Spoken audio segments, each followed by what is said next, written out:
Washington, D.C.'s Democratic Mayor Muriel Bowser is making some surprising comments just a couple of weeks into Donald Trump's federal takeover of the Metropolitan Police Department here in the nation's capital. We're going to get to that video in just a moment. Before we do, make sure to subscribe over at undercurrents.tv for the full premium experience of the show. This week, I'm doing a longer video on the question of whether or not Donald Trump is lurching towards socialism as a Republican president, but also it helps a lot if you subscribe wherever you get your podcasts and on YouTube as well. Now let's take a look at DC Mayor Muriel Bowser on August 27th, so that was Wednesday, at a press conference.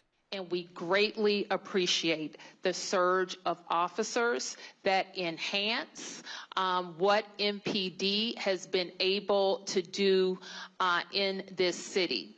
The most significant thing that we are highlighting today is the area of crime that was most troubling for us in 2023. Now, we have driven it down over the last years, but I'm going to get my glasses so I can make sure I can see it correctly.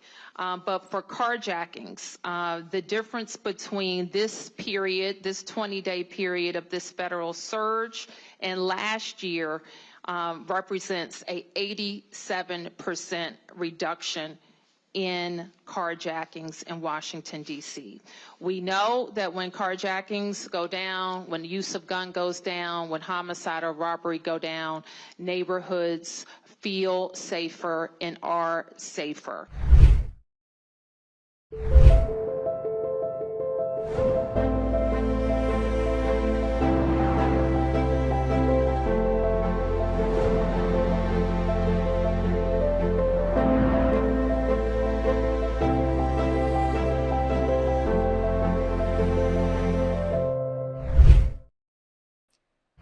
All right, just again, that quote was, "We know that we have had fewer gun crimes, fewer homicides, and we have experienced an extreme reduction in carjackings.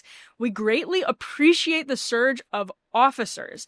That's what Muriel Bowser, the Democratic mayor of Washington, D.C., who at first in her tenure was happy to make the city a sanctuary district, was behind the Black Lives Matter mural outside of the White House in 2020 when Donald Trump was president.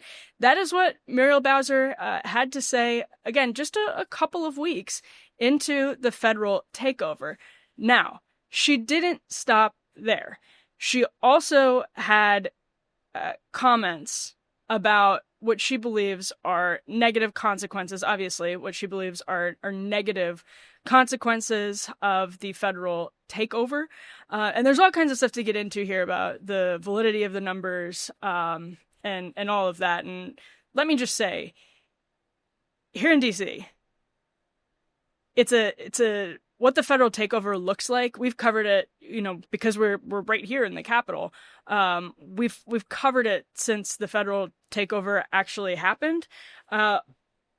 What you're seeing depends on kind of where you are, which is probably not surprising to a lot of people. If you've been on the National Mall in the last couple of weeks, you have definitely seen the National Guard. They're all over the National Mall. They are in many places downtown, and they are now armed. You can now see them. I've seen mostly with handguns. They've been out in full force at Union Station. I go through Union Station a lot and go through the area a lot. To be honest, it's definitely better. There's still what Donald Trump and others would probably describe as vagrants. I saw a woman sadly passed out. I had to double check to see that she was breathing right across the street from Union Station yesterday, middle of the day, broad daylight. It must have been about 11 a.m. And as I've gone through Union Station, you still smell the weed. At least I have on a couple of different occasions going through Union Station, and still see people who look like they're struggling with being homeless milling through. There's still a protest camp on the outside of Union Station, but there's a bunch of National Guard officers walking around. There actually are a lot of them. Now, are you seeing them everywhere in a bunch of residential areas of the city? Sort of depends. ICE has been active in a neighborhood called Mount Pleasant, where there have been a lot of local protests over what seem to be apprehensions of people ICE believes are in the country illegally, people who are in the country illegally, people who deliver food on mopeds. As somebody who drives and bikes in DC, that has been a huge difference.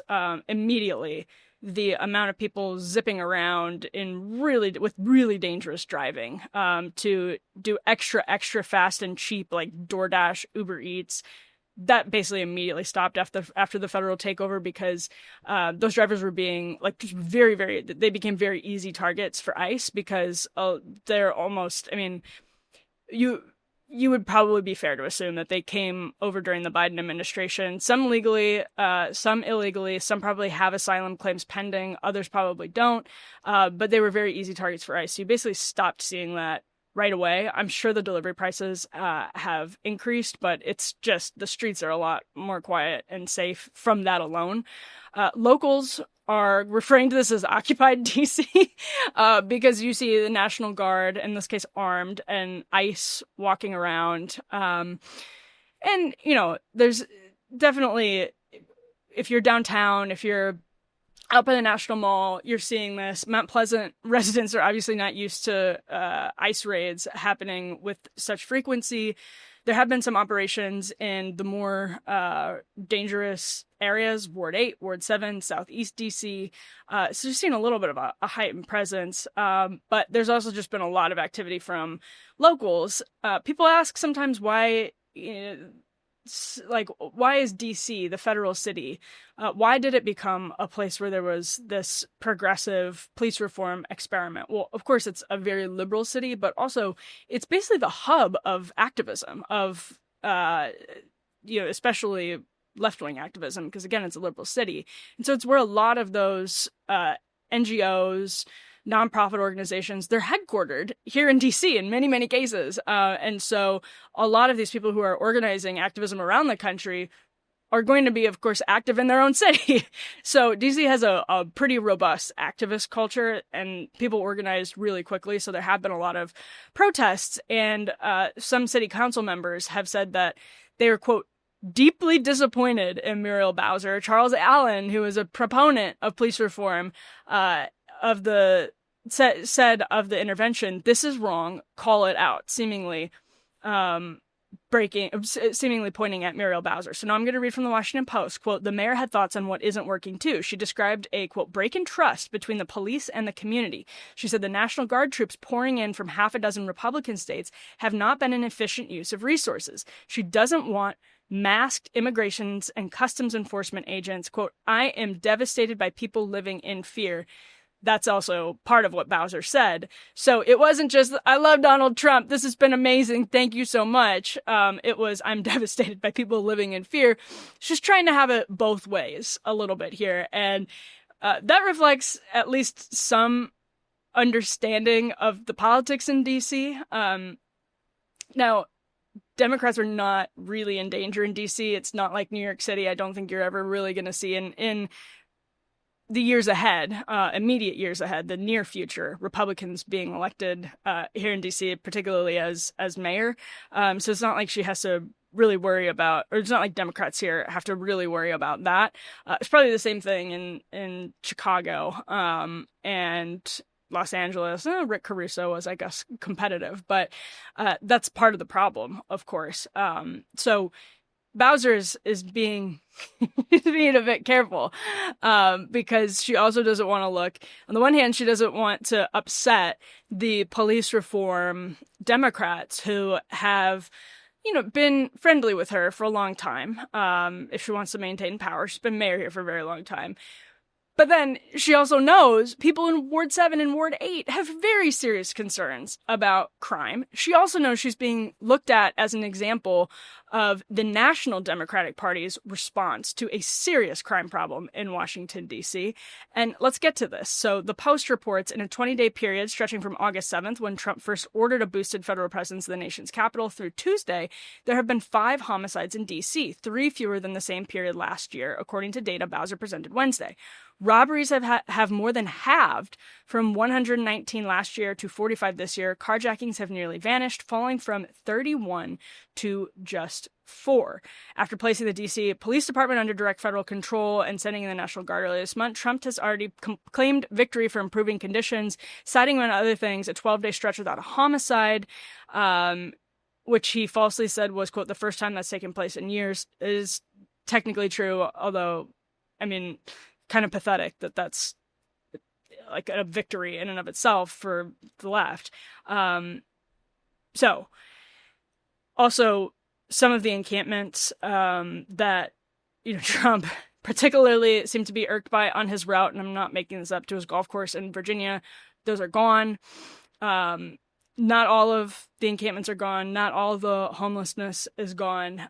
D.C. has a really deep-seated truancy problem. That's not going to be waved away magically by bringing in the National Guard, though I think it probably can help because in some cases there are criminal offenses being committed. And the city, of course, could look better. But this is, the beginning. This was supposed to be temporary. The D.C. Police Union, which actually questions a lot of the numbers that Bowser has been relying on and that the Metropolitan Police Department has been touting. And this began before Trump federalized the city. There was a suspension of I think it was a commander in the Metropolitan Police Department because there are investigations into whether the numbers, we've covered this before, are even real that show decline in certain crimes. There have been serious allegations that those numbers are fudged intentionally, where felonies are reported differently so that they aren't reflected in violent crime and all of that. So it's,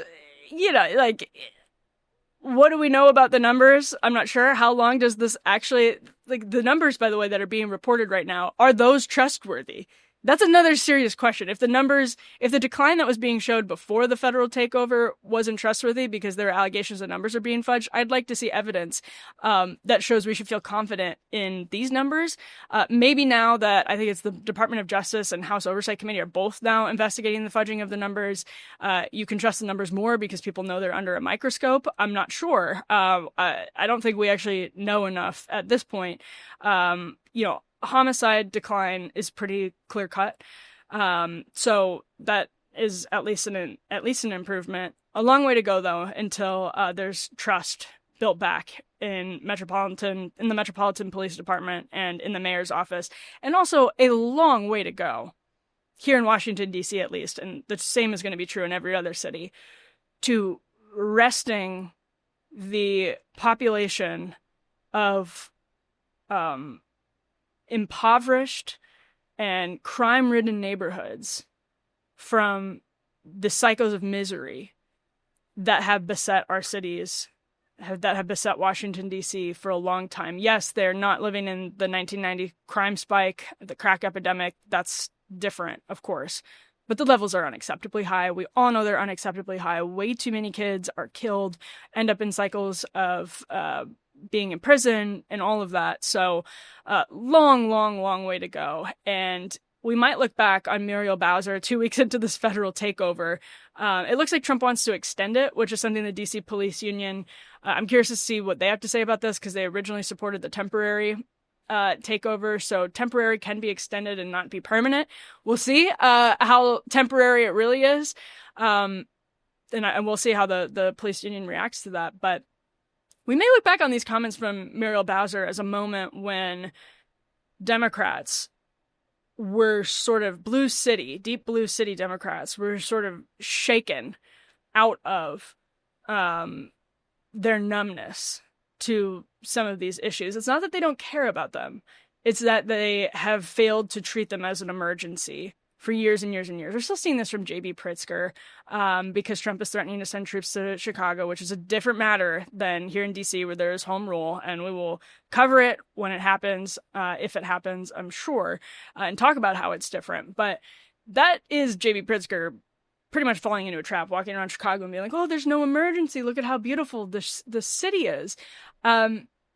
We should treat the levels of crime, homicide, violent crime in our cities as an emergency because the levels are way, way too high for a country as prosperous as ours. And maybe we look back on this moment of Muriel Bowser actually daring to say some complimentary things about Donald Trump, despite all of the incentives for her to do otherwise, a couple of weeks into this federal takeover, as a moment when national Democrats realized that they should pursue more serious paths to finally stopping this cycle, because it takes them. They're the ones that govern these cities, and they're the ones that have to make the change.